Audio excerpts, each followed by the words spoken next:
Hello, everyone. Welcome to Cave of the Cross Apologetics. I'm Patrick. I'm Tony. And no book today. That's because we're doing one of our great interviews. Again, always can't believe the people that we interact with when you tell people that you have a podcast. They kind of come on. That's really neat. It's cool.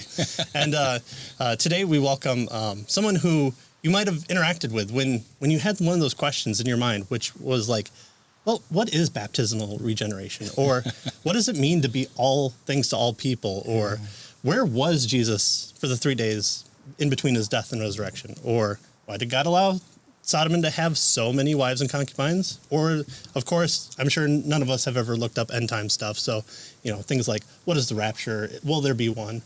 You might have been on this gentleman's website. And so today we welcome Shea Houdmann, who, after graduating from Calvary University, he founded gotquestions.org. So, Shea, we welcome you to the program. Thanks for coming. Welcome. Great. Thanks, Patrick. Thank you, Tony. It's great to be on your show. And so I really didn't know either. You have a number of things in your network. You have Got Questions blog. You have Got Questions for Kids. You have 412 for Teens, which is kind of the teenage version of Got Questions. Seek and Find, a Christian search engine for biblical and theological research. Compelling Truth, presenting the truth of the Christian faith in a compelling, relevant, and practical way. And Bible Ref, which is kind of a free online Bible study site. Did we miss anything? I think you got them all, yeah. I mean, gotquestions.org was the first site we launched, and so over the years, as we've seen new areas that we can maybe expand into, anywhere where we don't really see another ministry really meeting a need, we just kind of start something kind of as an exploration, see if it sticks. That's great. I didn't know whether or not to have questions for you because I thought maybe you'd be sick. So we just throw accusations at you and you might just respond to them. And it's the end of my week, so I'm pretty much all questioned out. But, at the end of the day, do you go home to your wife and she's like, well, what do you want for dinner? Like, well, hold on. I've just been answering so many questions. Yeah. You decide. Yeah. Well, can you kind of tell us about the journey, kind of starting from kind of your salvation period to getting into seminary, and then and I have to say a lot of it's covered online, and I like even with your about page, a lot of people just write here's about me, but you kind of have it in the Got Questions format. So I really enjoyed going through a lot of your back end stuff. But can you kind of provide kind of the overview before you started the Got Questions site? Sure. So I came to faith in Christ in my late teens. I've been raised in kind of a Christian home, and my mom was a believer. My dad was a very moral, upright man, but he was a nominal Catholic, emphasis on the nominal. My dad passed away when I was 16 of stomach cancer, and that was really traumatic for me. So for a while, it made me very, very bitter towards God, but God eventually used that to open me up to questions about where I was going, what's the status of my relationship with Christ. And my mom's brother was actually a pastor of a church out in Tennessee, and she invited him to come stay with us. I thought he was just there on vacation. Found out later he'd specifically come to evangelize my sister and I. So he just asked if he could talk to us one evening, and he started sharing the gospel with us. And I don't remember a lot of it, but I remember I peppered him with every question I could think of, mainly to try to distract him. So you had questions, right? Exactly.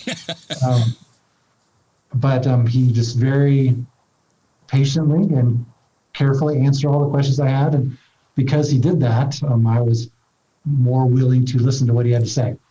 So he shared the gospel with me, and I'm not 100% sure if I accepted Christ right in there, but shortly thereafter, a Christian friend of mine invited me to his youth group, and like many teenage boys, he invited me with the promise of pretty teenage girls being in the youth group, and that was ultimately what got me there. But the youth pastor immediately took me under his wing, started both evangelizing and discipling me. I remember one night after youth group, I truly and fully understood the gospel. And that night, next to my bed, I received Christ as my Savior. It may have been before then, but that's the moment I know I actually understood the gospel and had personally received Christ as Savior. So through the discipleship efforts of the youth pastor, eventually convinced me that God was calling me to full-time ministry of some sort. So I went to Calvary Bible College. It's now Calvary University in Kansas City. And none of the degree programs really seemed like the right fit for me. I mean, I'm a much better writer than I am a public speaker. The idea of giving a 45-minute monologue in front of people is somewhat terrifying to me. I joke that I don't like teenagers, so that eliminates youth ministry. I have no musical talent, so there's worship ministry out the window. So all through Bible college, my degree was biblical studies, which is kind of the degree program you take if you don't know what you want to do. And graduated, still had no clue, went to seminary, got a master's degree in Christian theology, which is the master's program you take if you have no idea what you want to do. But a few months after I received my master's from Calvary, my wife and I were praying, like, Lord, what are you calling us to? What would be a ministry that would be a perfect fit for us? The internet was just starting to be something that most people had in their homes. This was late 2001, early 2002. High-speed internet was coming out, so the web was actually becoming usable without the terminally long waits for anything cool to happen. So late 2001, we actually launched a website. Hey, let's just create a website where people can come, ask any questions that they have about the Bible, and we'll provide an answer. Wow. But nothing really happened for a couple months, and there's like, maybe this would be better if we had our own domain name. So at the time, the whole Got Milk, all the commercials were out there. It was like, how about Got Questions? I mean, it communicates what we do. It's easy to remember, and it's non-threatening. It's not JesusIsTheAnswer.com sort of thing. So launched that February of 2002, and within a couple of months, we were getting flooded with questions because there was such a huge need for it. At that time, a lot of ministries had a website, but it was nothing more than like an online brochure.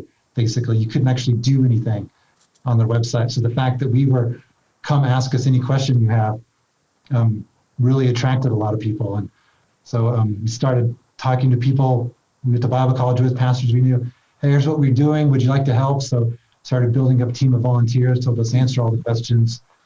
Started to get the same questions over and over again. So then start publishing the FAQs on the website. And so long story short, the last 18 years are the story of God taking what we thought was going to be a hobby, a cool little thing we did on the side, in addition to whatever real ministry God called us to, and taking that very little idea and exploding it into one of the most frequently visited Christian websites in the world. So it's awesome. It's amazing to see step by step how God has worked, how God has done far more than we could ask or imagine. To him be the glory. Yeah. Awesome. Yeah, I think that's the really cool thing about the internet is it's give us more opportunities to find answers to things with like logos. There's just so much that I think if you kind of Bill and Ted pulled John Calvin out of time and stuck him in front of a computer, he'd probably cry and we just kind of take it for granted of, well, yeah, we have 22 Bible translations and 16 versions of the original Greek with high definition scans of things from the 3rd century. How did the plan change? Was it to kind of have this resource that you wanted to, or where was kind of your initial idea for it? Well, at the very, very beginning, it was a one-page website with just a form where someone could submit a question. Okay. That was our initial idea. And then, as I mentioned earlier, well, we've already gotten this question 15 times. Maybe we should just go ahead and publish an article so people can get the answer instantly rather than having to wait for us. And so once we started publishing all the FAQs and doing good search engine optimization just by mistake, or just by sheer luck or divine sovereignty, depending on your perspective, the website started growing more and more. So more FAQs and eventually more languages. So yeah, the initial idea was really just ask us a question, we'll provide an answer. We had no idea all the different ways we'd be doing that. Great. So are most of the folks that are working with you, you kind of as you mentioned, you kind of gathered them along the way and went to conferences and asked people and that sort of thing. Are they mostly volunteers? Is this paid staff now, or how's it set up, I guess? So we've the vast majority of people who actually answer the questions are volunteers. Some of the people I contacted in the very, very beginning are still with us 18 years later. Wow. Over the years, we've had a bunch of people say, hey, I love what you do. Is there any way that I could help? And so we developed a sort of an application process where we can kind of vet them to make sure, is this someone we want answering questions for us type of thing? Like you said, conferences, people I've met over the years who, pastors, seminary professors, theologians, at-home apologists, anyone and everyone. If you love the Lord, love to write, and want to help people find answers to their spiritual-related questions, well, Got Questions is a great place for that sort of ministry. So this is, right now, we have around 250 volunteers. Let's answer all the questions we receive, and we now have 10 employees, 7 full-time, 3 part-time. If you were to have asked me at the very beginning, if I would ever get a salary from this, I'd be like, you're crazy. The fact that we're now paying the salaries of 10 different people, blows my mind. Yeah, I can imagine. Yeah. So a lot of contractors doing different types of jobs, translation work, videos, audios. So yeah, I guess there's at least 300 people who are involved in producing content for the ministry in some fashion every week. And so it's continuing to grow then, or, do you feel like you're still being saturated with questions, or? You would think that after 18 years and over 500,000 questions, we would have heard it all, but we still occasionally get a question that's like, wow, I'd never actually thought of that before, or it's just different enough that nothing we have will actually adequately address it, or it's kind of the same question as this, but then when you get English second language questions, okay, clearly this person knows enough English to understand, but we need to take this answer and make it super, super simple so they can understand. So yeah, we're still answering new questions. Like I said, you would think we've received everyone, but we get questions you never would have imagined, and we get questions that you never wished you had to imagine. And you guys got into kind of YouTube early too, kind of the wild, wild west days of YouTube. I went back because, of course, I'm a subscriber to the YouTube page as well. And the videos are really well polished. I want to see how you guys started out. But you were there, like, kind of right at the big push for YouTube to come into kind of common parlance. No, thank you for saying that. We probably wish we'd even started a little earlier. We didn't realize how big searching for answers on YouTube was going to be. And once YouTube became the second most popular search engine in the world after Google, that's when we realized, wait a second, we need to find a way to reach people who are searching there instead of on Google or Bing or Yahoo. So we really ramped it up just 3 or 4 years ago. We had some videos before that, but a small amount, because we want to do something high quality. We don't want the videos to be cheesy or for someone to watch and not watch to the end of the video just because of the quality of it. So as I'm sure you guys understand, high quality video requires a pretty big budget. So finally finding some individuals who could do videos of a good quality for an affordable price was kind of the thing holding us back for a while. But now we've got 3 guys who are doing what I think are great videos. Absolutely. 3 different kind of formats. And our YouTube channel is growing like by leaps and bounds right now. That's great. Can you kind of take us through the process of answering these questions? Because you do say you have so many people that answer the questions.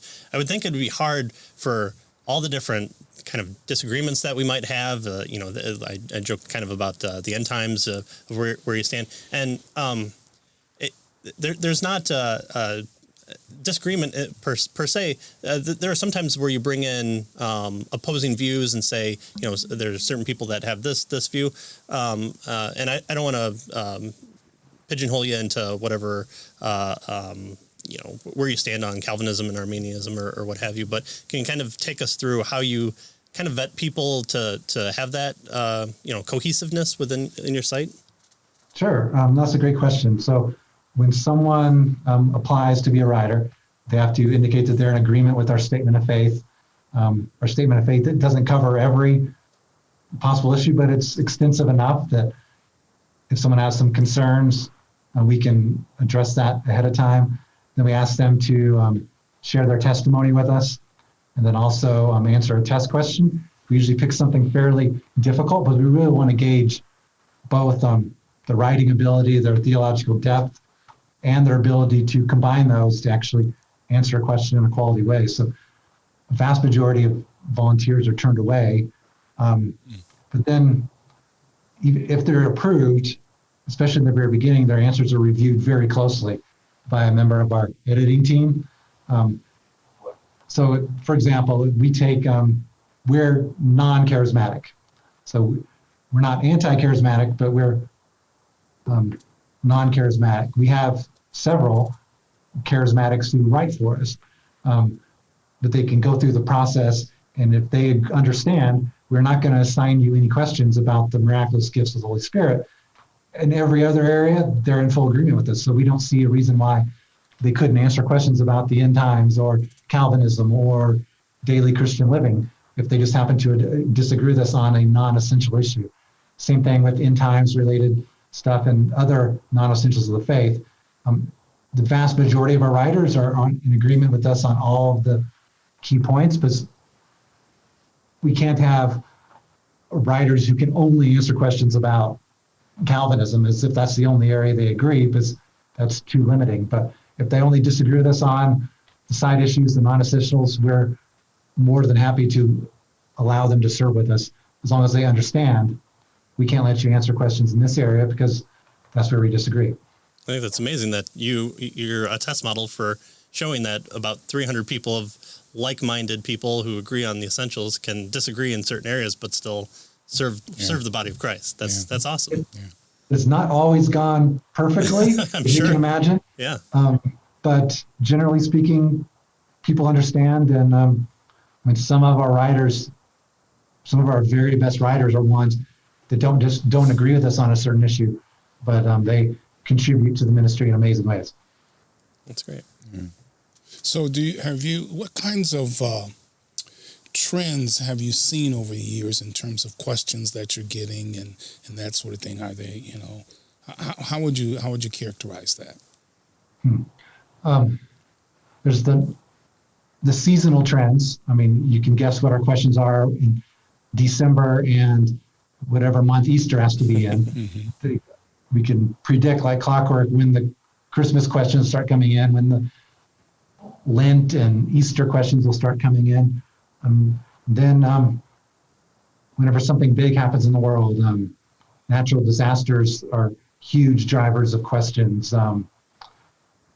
Politics, unfortunately, any election year, we're flooded with not necessarily who should I vote for, but just questions related to all the different political issues out there. Or with COVID, you can imagine, I'd say our top 5 questions are, is COVID a sign of the end times?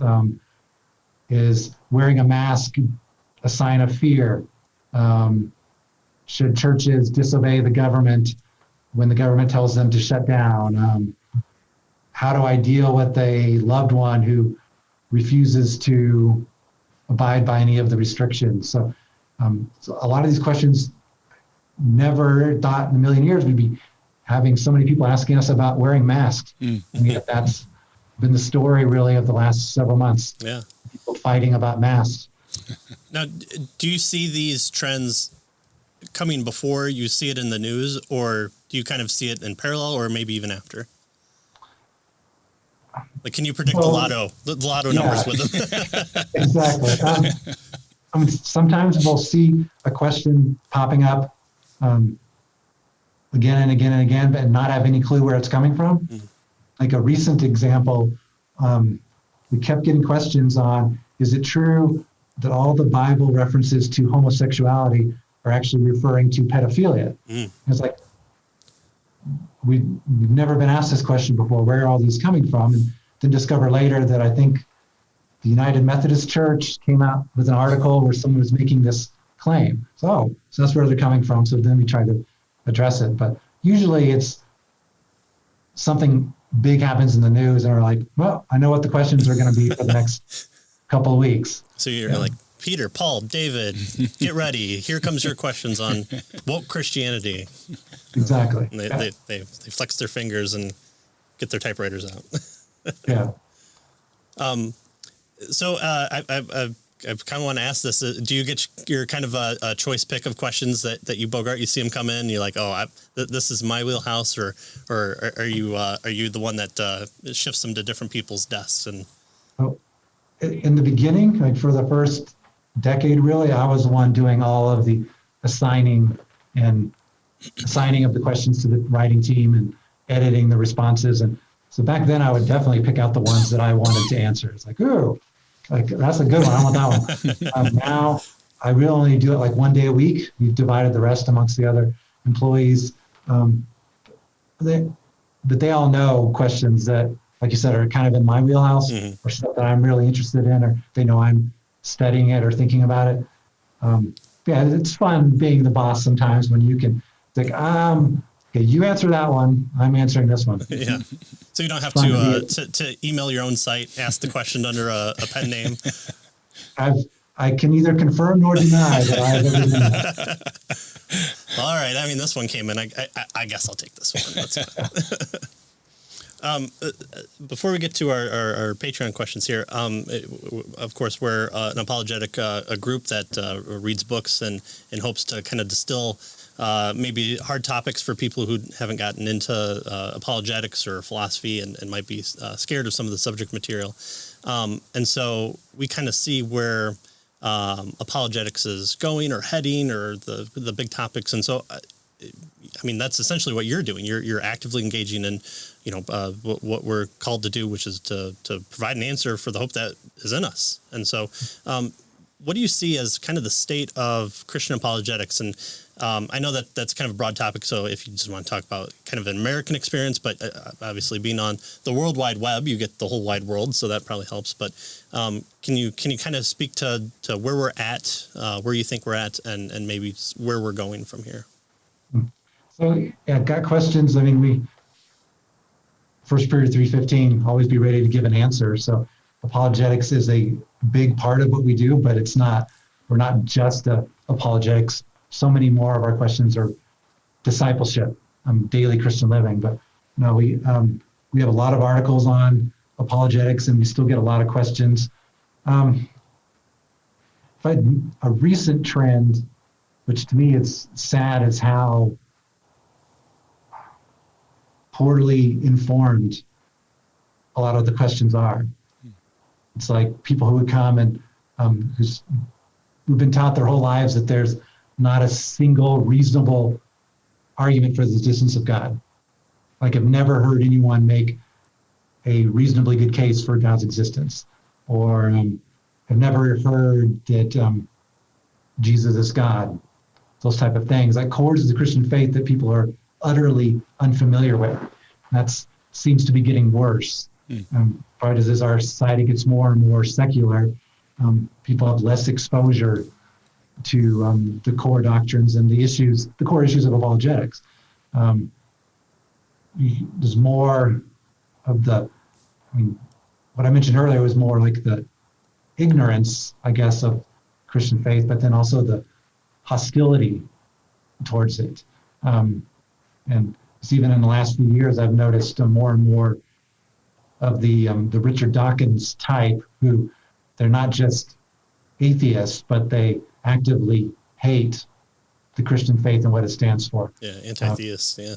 And they're trying to decide, actually like deleting a question because it's like, this person is clearly so angry or so hard-headed, there's no way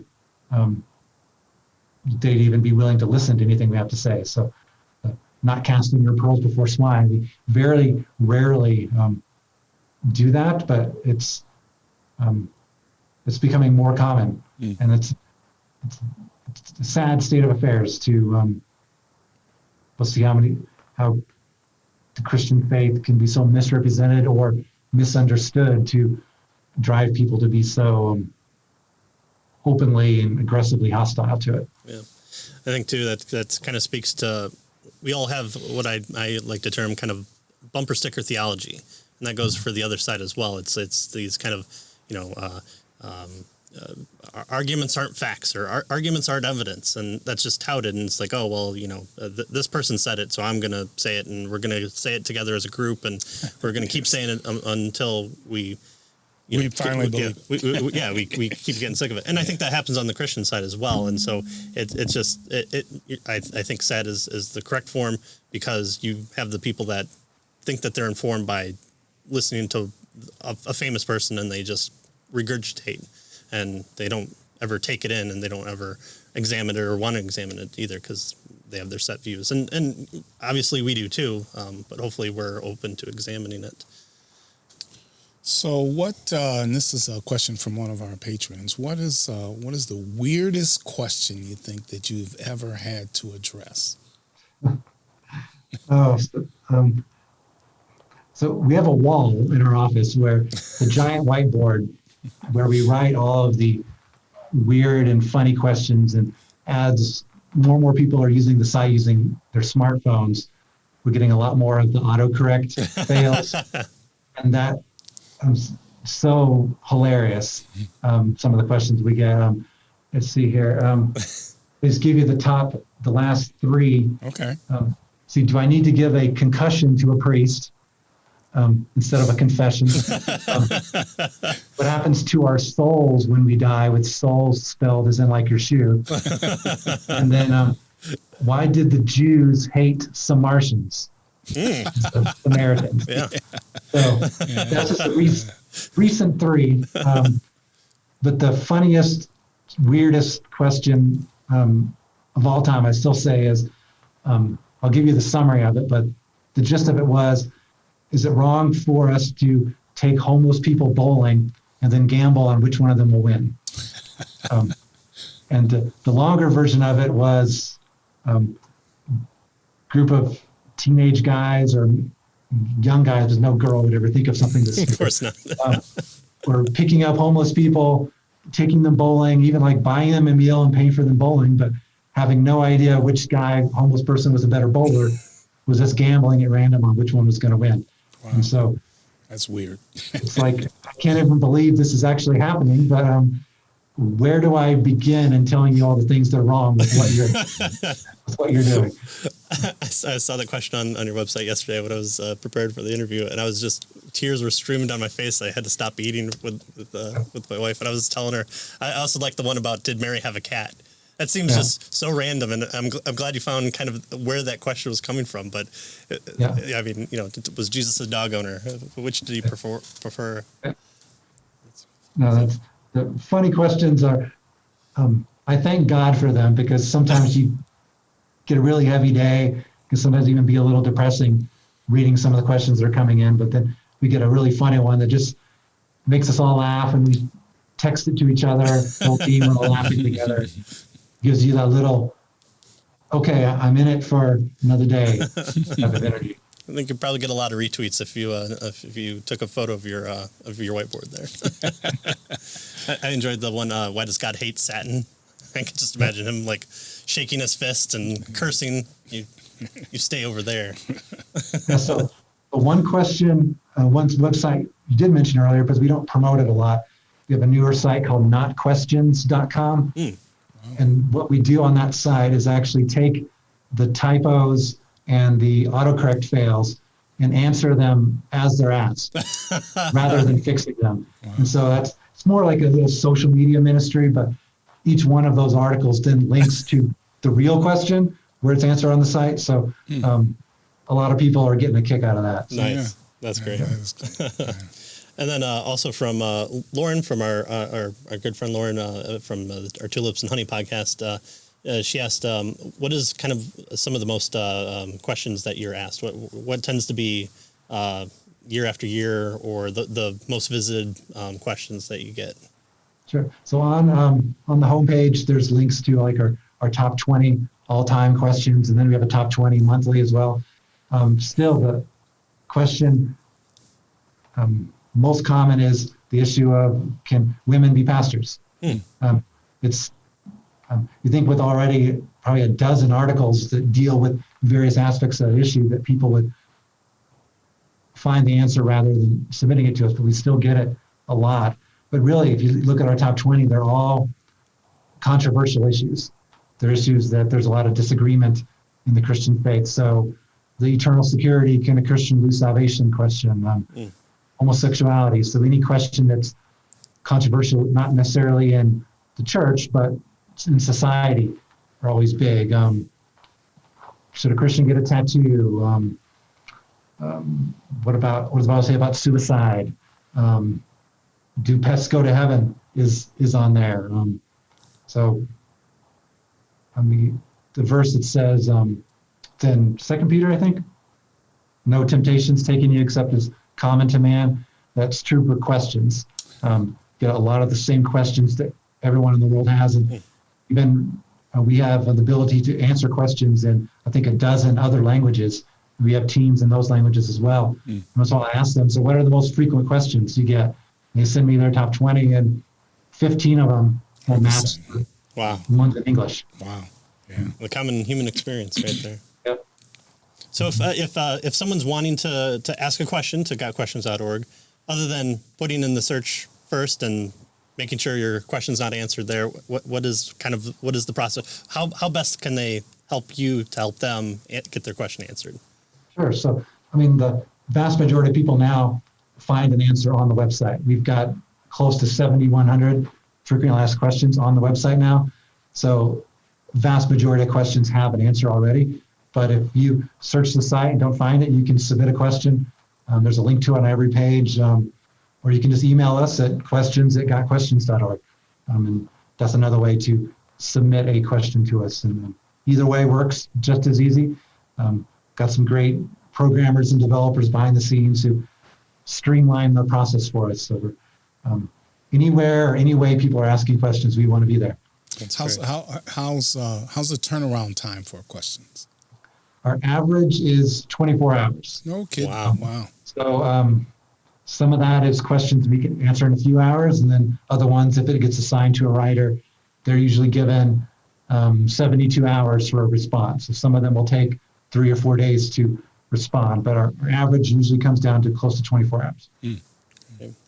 Yeah, I always say about your guys' site, you kind of have the Wikipedia route for me is I'll open up about 24 different tabs of the questions at the bottom just so that I can read it, and okay, I'm on to the next one, and I have this weird roller coaster of traversing your site, I guess I'm figuring out what an 8th century monk has said about the type of character that Jesus is. Okay, I was looking at homosexuality in the Bible or something like that, and I don't know how I got here. Yeah, so at the top, there's a random link. Oh, yeah. You click on it and it pulls up a random article.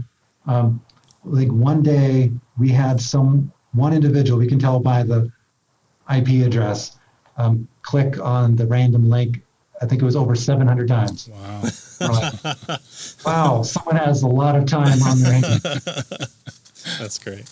Yeah, and I'm always, it's always interesting to see kind of how the non-topical questions, the theology questions, how many of them start out with, well, this has already been covered in, the 5th century, the 6th century. It's like, we're still asking the same questions that we have been since, the beginning. And so it's interesting to see kind of our place in church history. That's always a fun experiment. It's like, okay, I probably should have picked up a book from early Christians before coming here, but gotquestions.org helps streamline it. So I found one of your volunteers that gave me your email to ask you to come on. So I just wanted to thank you because of all the sermon preps that I've done. I probably have started out with Got Questions just to focus where I'm supposed to talk, and so that's always been helpful. Or I run a ministry for a pastor, and we get a lot of questions too. And if he doesn't have a sermon on it, I know. In fact, I just did it this morning on a weird thing that I never heard, and I was like, I'll throw it into Got Questions search, and sure enough, there's at least 2 articles on it. So yours is a great resource, and just the ability to cite Got Questions, but still use your content is a great thing too. And so I just wanted to thank you for making me selfish. How's the best way to support your ministry? So we are a 501c3 nonprofit organization, so we can receive donations online. There's a donate link on the website. That's the easiest way. If people aren't comfortable giving online, that page also has instructions for how to give through the mail. So, and thank you for the encouragement. That was, I mean, we know just from looking at the stats that a lot of people use the website, but it's always fun and encouraging to hear from a real person about how they're using it and how it's been beneficial to them, either their ministry and or their Christian walk. I suggested the site in kind of a list of our links when we had a call-in number for our church during COVID. And, we were wanting to encourage people who might have questions or just might need someone to pray with, and we didn't know what we would be dealing with, so we were trying to find resources out there. And it's like, okay, Blue Letter Bible and Bible Gateway, but I had to throw in a nod for Got Questions because as someone might say, what's this homeostasis about, or homeostasis? Oh man, I don't remember that. I know where to go. I'll throw it in the search term and read it off the screen. Imagine how hard it is when you have an article on that, but everyone keeps misspelling it when they're searching for it, Right. so they don't find the article. It's like, how do you not have an article on dispensationalism? It's like, we do. You're misspelling it, and even can add misspellings to our search engine to help it be more accurate. Yeah. People are able to come up with more misspellings than we can possibly add, and it's a challenge. It took a while for my phone to finally understand presuppositional was an apologetic method and not presuppositions as in the English phrase. Yeah, exactly. Well, Shea, I greatly appreciate your time. I greatly appreciate the ministry, and thanks for coming on and just talking with us. That's great. Thank you, Tony. Thank you, Patrick. It's a pleasure. All right.